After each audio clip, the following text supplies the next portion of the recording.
IQ का yes, compose your dream. Hello दोस्तों, quick S में आपका स्वागत है। हमारे चैनल द्वारा लगातार घटना चक्र के क्वेश्चन कराए जा रहे हैं।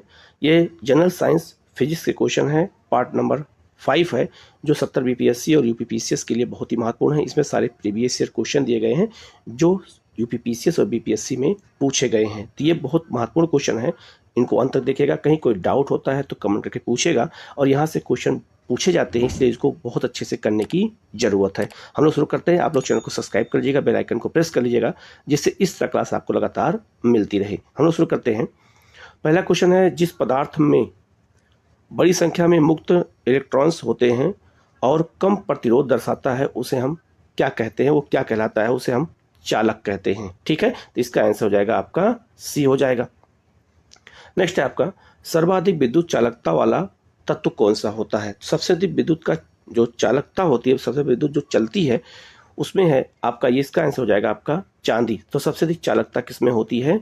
चांदी में होती है। तो इसका आंसर क्या हो जाएगा आपका? ए हो जाएगा। इसीलिए विद्युत के क्षेत्र में चांदी का भी यूज किया जाता है।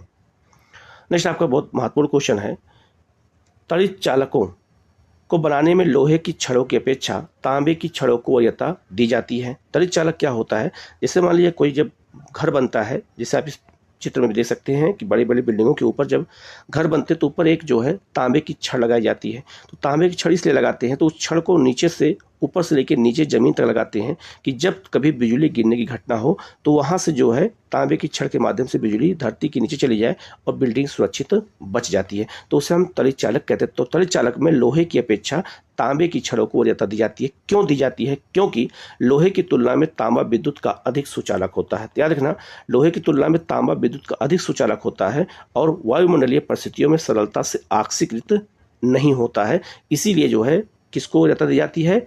तांबे को दी जाती है। तांबा विद्युत का एक तो चालक तो होता ही अच्छा, दूसरा वो जो है खराब नहीं होगा, क्योंकि लोहे में तो जंग लग सकती है लेकिन उसमें जंग नहीं लगेगी, तांबा जल्दी खराब नहीं होगा। तो इसीलिए याद रखना, त्वरित चालक में तांबे का यूज करते हैं। तो इसका जो आंसर है वो हो जाएगा आपका ए हो जाएगा। सही व्याख्या भी है और दोनों सही भी हैं। ठीक है, तो इस तरह के क्वेश्चन फिजिक्स में बहुत ज़्यादा पूछे गए हैं।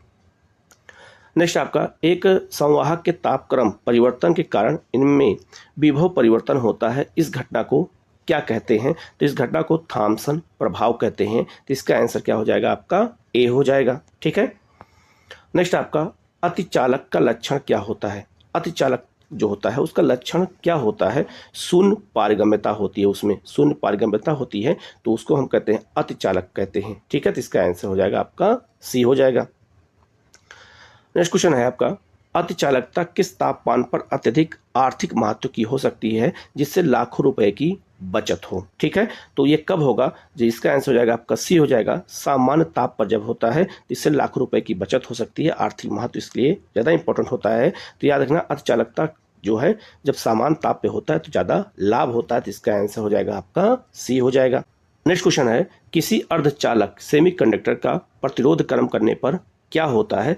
तो याद रखना, वो घटता है। ठीक है, तो इसका आंसर हो जाएगा आपका बी हो जाएगा। ठीक है, नेक्स्ट क्वेश्चन है आपका, गर्म करने पर एक अर्धचालक का प्रतिरोध क्या होता है? तो क्वेश्चन वही था, थोड़ा घुमा के था, तो इसका जो आंसर वही हो जाएगा, घटता है। ठीक है, नेक्स्ट आपका, एक अर्धचालक में विद्युत चालन होता है कैसे? तो एक अर्धचालक सेमीकंडक्टर इसको कहते हैं। तो सेमीकंडक्टर में अर्धचालक जो होता है वो क्या होता है, पूछा गया है। तो इसका आंसर हो जाएगा एक, इसमें इलेक्ट्रॉन्स और होल्स दोनों के द्वारा होता है। तो इसका आंसर हो जाएगा आपका सी हो जाएगा। ठीक है, नेक्स्ट आपका, परम शून्य तापमान पर अर्धचालकों में विद्युत प्रतिरोध हो जाता है कैसे? ठीक है, तो उसमें संपूर्ण होता है, अनंत हो जाता है। तो परम शून्य तापमान उसे कहते हैं जो सबसे निम्नतम तापमान होता है। तो माइनस 273.15 जो है सेंटीग्रेड, ये याद रखना, माइनस ये सबसे न्यूनतम तापमान होता है, इसे हम परम शून्य तापमान कहते हैं।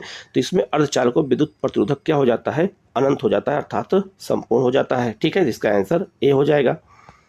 नेक्स्ट आपका, निम्न में से कौन सी धातु अर्धचालक की तरह ट्रांजिस्टर में प्रयोग की जाती है? तो अर्धचालक जो है सेमीकंडक्टर के रूप में ट्रांजिस्टर में किसका प्रयोग करते हैं? इसका आंसर हो जाएगा जर्मेनियम। तो जर्मेनियम क्या होता है? एक आपका अर्धचालक है, सेमीकंडक्टर होता है। तो इसका आंसर क्या हो जाएगा आपका? बी हो जाएगा। नेक्स्ट आपका निम्न में से कौन से अर्धचालक हैं, इनमें कौन सा है जो अर्धचालक के रूप में, सेमी कंडक्टर के रूप में उनको जाना जाता है। तो पहला जो आपका है सिलिकॉन, सिलिकॉन भी एक अर्धचालक होता है और जर्मेनियम भी एक अर्धचालक होता है। तो 1 और 4 दोनों अर्धचालक हैं। इसका आंसर हो जाएगा आपका सी हो जाएगा। सिलिकॉन और जर्मेनियम जो है सेमी कंडक्टर के उदाहरण हैं, यहाँ इसका आंसर सी हो जाएगा। नेक्स्ट आपका सूर्य पर ऊर्जा का निर्माण होता है कैसे। सूर्य में ऊर्जा का जो निर्माण होता है वो किस प्रक्रिया द्वारा होता है, तो नाभिकीय संलयन के द्वारा होता है। हाइड्रोजन और हीलियम आपस में मिलकर के संलयन करते हैं और उसी से सूर्य की ऊर्जा निकलती है। तो यहाँ इसका आंसर हो जाएगा आपका बी हो जाएगा। नेक्स्ट आपका तारे अपनी ऊर्जा प्राप्त करते हैं कैसे। तो तारे मतलब, तारा मतलब सूर्य भी है, सूर्य भी हमारा एक तारा ही है। तो याद रखना तारे अपनी ऊर्जा प्राप्त करते हैं कैसे, तो नाभिकीय संलयन से, बिल्कुल सही है, और गुरुत्वीय संतुलन से भी प्राप्त करते हैं, दोनों होगा। तो 1 और 2 दोनों सही हो जाएगा। तो इसका आंसर हो जाएगा आपका 1 और 2 हो जाएगा। तो नाभिकीय विखंडन और रासायनिक अभिक्रिया का इसमें कोई प्रभाव नहीं होता है। तो नाभिकीय संलयन द्वारा और गुरुत्वीय संकुचन के द्वारा ही तारों में अर्थात सूर्य में ऊर्जा का निर्माण होता है। तो इसका आंसर ए हो जाएगा। इस तरह के क्वेश्चन एग्जाम में ज़्यादा पूछे जाते हैं, ठीक है, फिजिक्स के। नेक्स्ट क्वेश्चन है आपका तारों में अक्षय ऊर्जा के स्रोत का कारण क्या होता है। जो तारा होता है उसमें अक्षय ऊर्जा के स्रोत का कारण क्या होता है, तो हाइड्रोजन का हीलियम में परिवर्तन होता है। इसी को हम नाभिकीय संलयन भी कहते हैं। तो नाभिकीय संलयन में हाइड्रोजन का हीलियम परिवर्तन होता है। लेकिन आप यहाँ देखिएगा दूसरा ऑप्शन है हीलियम का हाइड्रोजन में परिवर्तन। आप इस चीज़ को अच्छे से याद कर लीजिएगा। कभी कभी वहाँ कन्फ्यूजन हो जाता है एग्जाम में कि हम हाइड्रोजन का हीलियम में परिवर्तन हमें याद करना है या हीलियम का हाइड्रोजन में। तो कंफ्यूज मत होना, हाइड्रोजन का हीलियम में परिवर्तन होता है, ना कि हीलियम का हाइड्रोजन में परिवर्तन होता है। तो इसका आंसर ए होगा। ये आपको अच्छे से कहीं नोट कर लेना अच्छे से, ये कभी हमेशा भूले ना, ठीक है। तो हाइड्रोजन का हीलियम में परिवर्तन नाभिकीय संलयन द्वारा होता है और उस संलयन की प्रक्रिया होती है और इसी से सूर्य में ऊर्जा निकलती है, तारों में ऊर्जा होती है, ठीक है। नेक्स्ट क्वेश्चन है परमाणु रिएक्टर क्या होता है। तो परमाणु रिएक्टर विद्युत उत्पादन करने के लिए नाभिकीय भट्ठी होती हैं जहां पर विद्युत का उत्पादन होता है। तो परमाणु रिएक्टर भारत में कहां कहां पर हैं, इस पूरी लिस्ट को आप याद कर लीजिएगा। ये क्वेश्चन एग्जाम में पूछा जाता है। जैसे नरोरा उत्तर प्रदेश में है, कैगा कर्नाटक में है, कलपक्कम तमिलनाडु में है, इसके बाद काकरापारा गुजरात में है। तो आपको इस सारा लिस्ट यहाँ दे दी गई है, पूरा मैप के थ्रू दिया गया, जिसको अच्छे से याद कर लेना। ये क्वेश्चन पूछा जाता है और यहाँ से विद्युत का उत्पादन होता है। और याद रखना ये आपका एक क्या है, एक नाभिकीय भट्ठी होती है। तो इसका आंसर हो जाएगा आपका यहाँ पर डी हो जाएगा। नेक्स्ट आपका कौन सा कथन नाभिकीय विखंडन से संबंधित नहीं है। नाभिकीय विखंडन से कौन संबंधित नहीं है। पहला आपका न्यूट्रॉन प्रेरित नाभिकीय अभिक्रिया, ये बिल्कुल सही है। तारों में ऊर्जा उत्पन्न करना, तो तारों में जो ऊर्जा उत्पन्न होती है वो नाभिकीय संलयन द्वारा होती है, नाभिकीय विखंडन द्वारा होती है। तो विखंडन द्वारा क्या क्या होता है, तो न्यूट्रॉन प्रेरित नाभिकीय अभिक्रिया होती है। नाभिकीय रिएक्टर में ऊर्जा का स्रोत जो बिजली उत्पन्न करता है और एक परमाणु बम में बहुत अधिक ऊर्जा उत्पन्न होती है। ये तीनों नाभिकीय विखंडन द्वारा होता है, लेकिन नाभिकीय संलयन द्वारा तारों में ऊर्जा उत्पन्न होती है। तो इसका आंसर बी हो जाएगा, क्योंकि यहाँ नहीं पूछा जा रहा है। तो इसका आंसर हो जाएगा तारों में ऊर्जा उत्पन्न होना, ठीक है। नेक्स्ट क्वेश्चन है नाभिकीय संलयन रिएक्टरों के विषय में निम्नलिखित कथनों पर विचार कीजिए और सही कथन की पहचान करनी है। पहला ऑप्शन है इसमें, वह भारी नाभिकों के विखंडन के सिद्धांत पर कार्य करते हैं, बिल्कुल गलत हो जाएगा। साधारणतः उनकी टोकमाक डिजाइन होती है, बिल्कुल सही है। वे बहुत अधिक तापक्रम का पर कार्य करते हैं, ये भी बिल्कुल सही है। तो इसका आंसर क्या हो जाएगा, सी हो जाएगा। 2 और 3 सही है। तो इसका आंसर हो जाएगा आपका सी हो जाएगा। नेक्स्ट क्वेश्चन आपका नाभिकीय रिएक्टर और परमाणु बम में यह अंतर है कि, तो नाभिकीय रिएक्टर और परमाणु बम में क्या अंतर होता है, तो इसका आंसर हो जाएगा आपका बी हो जाएगा। नाभिकीय रिएक्टर में श्रृंखला अभिक्रिया नियंत्रित होती है। तो नाभिकीय रिएक्टर में क्या होता है, श्रृंखला अभिक्रिया नियंत्रित होती है, जबकि परमाणु बम में नियंत्रित नहीं होती है, अनियंत्रित होती है। तो इसका आंसर क्या हो जाएगा आपका बी हो जाएगा, ठीक है। और दूसरा, दोनों याद रखना, परमाणु बम हो और चाहे नाभिकीय रिएक्टर हो, याद रखना दोनों यूरेनियम द्वारा ही जो है ये कच्चे माल के रूप में उपयोग किया जाता है। नेक्स्ट आपका रेडियो धर्मिता के संदर्भ में निम्नलिखित कथनों पर कौन सा सही है, और सही उत्तर का इसमें हमें चयन करना है, ठीक है। पहला है आपका रेडियो धर्मिता एक नाभिकीय गुण होता है, ये बिल्कुल सही है। दूसरा है नाभिकीय विखंडन के सिद्धांत पर हाइड्रोजन बम बनाया जाता है, बिल्कुल गलत हो जाएगा। हाइड्रोजन बम नाभिकीय विखंडन पर नहीं, नाभिकीय संलयन पर बनाया जाता है। तो इसका आंसर, ये ऑप्शन क्या हो जाएगा, गलत हो जाएगा। तो इसका आंसर केवल एक होगा, केवल 1 हो जाएगा। ठीक है। नेक्स्ट आपका, भारत में प्रचुर मात्रा में उपलब्ध महत्वपूर्ण नाभिकीय ईंधन कौन सा होता है? तो थोरियम। भारत में सबसे अधिक थोरियम पाया जाता है। और कहाँ पाया जाता है? तो केरल के मोनाजाइट बालू में। मोनाजाइट नामक बालू होती है, उसी बालू में थोरियम पाया जाता है। और विश्व में सबसे ज़्यादा थोरियम भारत में ही पाया जाता है। और कहाँ? केरल में पाया जाता है, मोनाजाइट बालू में। तो इसका आंसर हो जाएगा आपका बी हो जाएगा। नेक्स्ट आपका, निम्नलिखित में से कौन सा तत्व परमाणु ईंधन की श्रेणी में नहीं आता है? तो परमाणु ईंधन की श्रेणी में कौन सा नहीं आता है? तो इसका जो आंसर है वो हो जाएगा कैडमियम। कैडमियम परमाणु ईंधन की श्रेणी में नहीं आता है, जबकि थोरियम, यूरेनियम और प्लूटोनियम ये तीनों जो है इससे परमाणु ईंधन चलते हैं, इससे भट्ठी बनती है, बिजली उत्पादन होता है। तो इसका आंसर हो जाएगा आपका यहाँ पर ए हो जाएगा, जो नाभिकीय ईंधन नहीं है कैडमियम। ठीक है। लेकिन आपको ये भी याद रखना है कि इसमें नाभिकीय ईंधन कौन कौन सा है? तो थोरियम, यूरेनियम और प्लूटोनियम है। ठीक है। उसी तरह क्वेश्चन एक और यहाँ पे दिया गया है, लिखा है निम्नलिखित में से किसका नाभिकीय ईंधन के रूप में प्रयोग नहीं किया जाता है? तो नाभिकीय ईंधन के रूप में प्रयोग हम किसका किसका करते हैं? यूरेनियम का करते हैं, थोरियम का करते हैं, प्लूटोनियम का करते हैं, लेकिन कैल्शियम का नहीं करते हैं। तो इसका आंसर यहाँ पर सी हो जाएगा। तो आपको ये तीनों याद रखना है, नाभिकीय ईंधन कौन कौन से होते हैं, ये तीनों आपको अच्छे से याद रखना है, जिससे यहाँ गलती ना होने पाए। नेक्स्ट आपका, परमाणु बम का कार्यकारी सिद्धांत यूरेनियम का नाभिकीय विखंडन है, और हाइड्रोजन बम का कार्यकारी सिद्धांत क्या होता है? तो याद रखना, परमाणु बम का जो सिद्धांत है वो नाभिकीय विखंडन पर आधारित है यूरेनियम का, लेकिन हाइड्रोजन बम का कार्य सिद्धांत किस पे है? अभी मैंने आपको बताया था, थोरियम का नाभिकीय विखंडन पर। तो थोरियम के नाभिकीय विखंडन पर किसका होता है? तो याद रखना, ये आपका कौन सा है? परमाणु बम का कार्यकारी सिद्धांत काम करता है। तो इसका आंसर हो जाएगा आपका यहाँ पर बी हो जाएगा। नेक्स्ट आपका, हाइड्रोजन बम विकसित किया गया था। तो हाइड्रोजन बम किसने विकसित किया था? तो याद रखना, इसका आंसर हो जाएगा आपका एडवर्ड टेलर ने किया था। तो इसका आंसर हो जाएगा आपका ए हो जाएगा। ये क्वेश्चन भी बहुत बार आ चुका है। नेक्स्ट आपका, यूरेनियम के रेडियोधर्मी विघटन का अंतिम उत्पाद क्या होता है? तो यूरेनियम के रेडियोधर्मी विघटन का अंतिम जो उत्पाद होता है वो होता है आपका सीसा। तो याद रखना, यूरेनियम का जब रेडियोधर्मी विघटन हो जाता है तो उससे सीसा प्राप्त होता है। तो इसका आंसर हो जाएगा आपका ए हो जाएगा।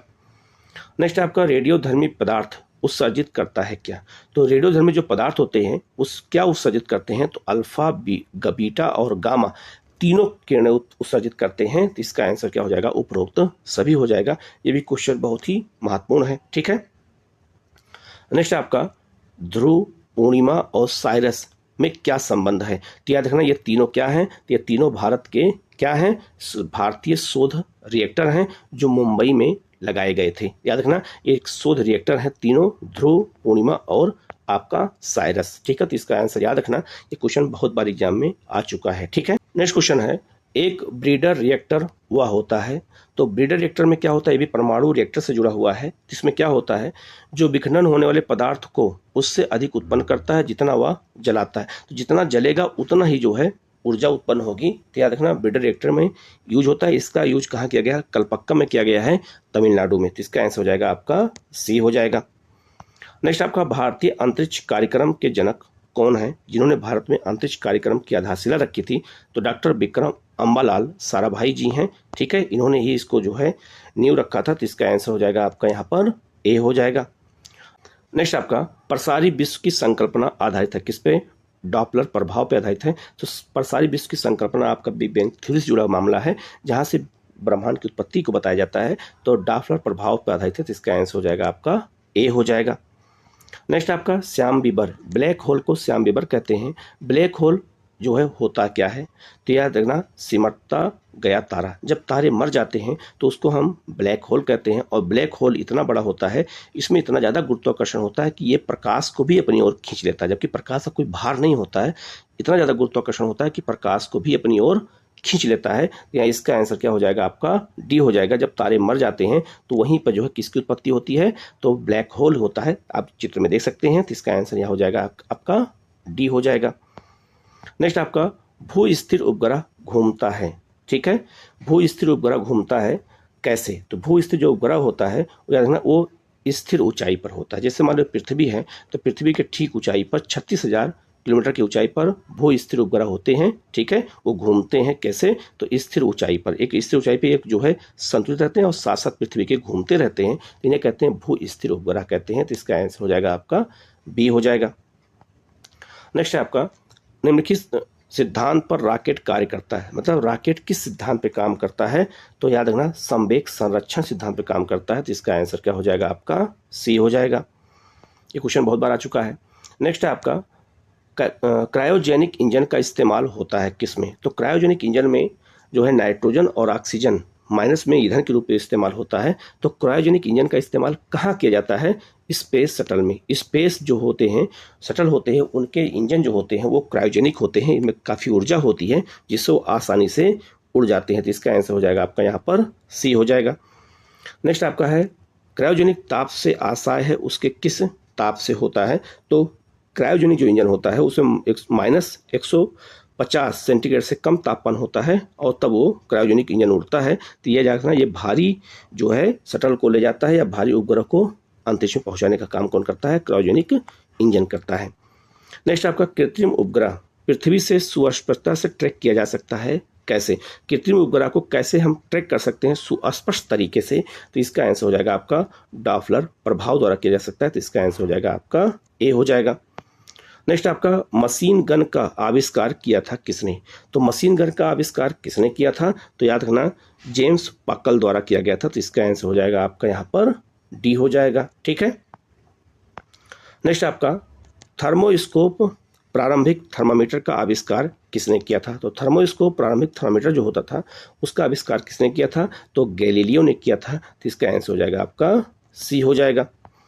नेक्स्ट आपका माइक्रोस्कोप का प्रयोग निम्नलिखित में से किसके अध्ययन करने में किया जाता है, तो माइक्रोस्कोप का अध्ययन हम किसके अध्ययन के लिए करते हैं, सूक्ष्म और पास की वस्तुओं को देखने के लिए हम माइक्रोस्कोप का अध्ययन प्रयोग करते हैं। तो यहाँ इसका आंसर क्या हो जाएगा आपका डी हो जाएगा। नेक्स्ट आपका भाप के इंजन का आविष्कार किसने किया था, आप सबको पता है इसका आविष्कार किया था जेम्स वाट ने किया था। तो इसका आंसर हो जाएगा आपका बी हो जाएगा।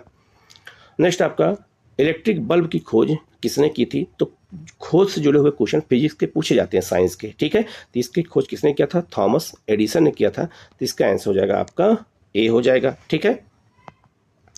नेक्स्ट आपका गैस इंजन की खोज किसने की थी, तो गैस इंजन की खोज किसने की थी, ये सारे क्वेश्चन आए हुए हैं। ठीक है। तो ये डेपलर ने किया था। तो इसका आंसर हो जाएगा आपका सी हो जाएगा। नेक्स्ट आपका रडार का आविष्कार किसने किया था, तो रडार का आविष्कार किसने किया था, तो इसका आंसर क्या हो जाएगा आपका रॉबर्ट वाटसन हो जाएगा। और रडार द्वारा हम दुश्मन के जहाज को इस सबको जो है पकड़ते हैं। ठीक है, इस पता लगाते हैं। तो यहाँ इसका आंसर क्या हो जाएगा आपका ए हो जाएगा। रडार का आविष्कार किसने किया था, ठीक है, तो रॉबर्ट वाटसन ने किया था। नेक्स्ट आपका अल्फ्रेड नोबेल ने किसका आविष्कार किया था, तो अल्फ्रेड नोबेल ने जो आविष्कार किसका किया था, तो डायनामाइट का किया था। तो याद रखना इसका आंसर हो जाएगा आपका सी हो जाएगा। ठीक है। नेक्स्ट क्वेश्चन है J.L. बेयर्ड का नाम किस आविष्कार से जुड़ा हुआ है, तो टेलीविजन का आविष्कार इन्होंने किया था। तो इसका आंसर सी हो जाएगा। नेक्स्ट क्वेश्चन है निम्न में से किसने लेजर का आविष्कार किया था, लेजर का आविष्कार किसने किया था, तो याद रखना जो है थियोडोर मेमेन ने किया था। तो इसका आंसर हो जाएगा आपका ए हो जाएगा। ठीक है। नेक्स्ट आपका एक क्वेश्चन बहुत बार आ चुका है, पेनिसिलिन के आविष्कारक कौन थे, तो पेनिसिलिन का आविष्कार किसने किया था, तो इसका आंसर हो जाएगा आपका एलेक्जेंडर फ्लेमिंग ने किया था। तो इसका आंसर हो जाएगा आपका यहाँ पर बी हो जाएगा। ठीक है।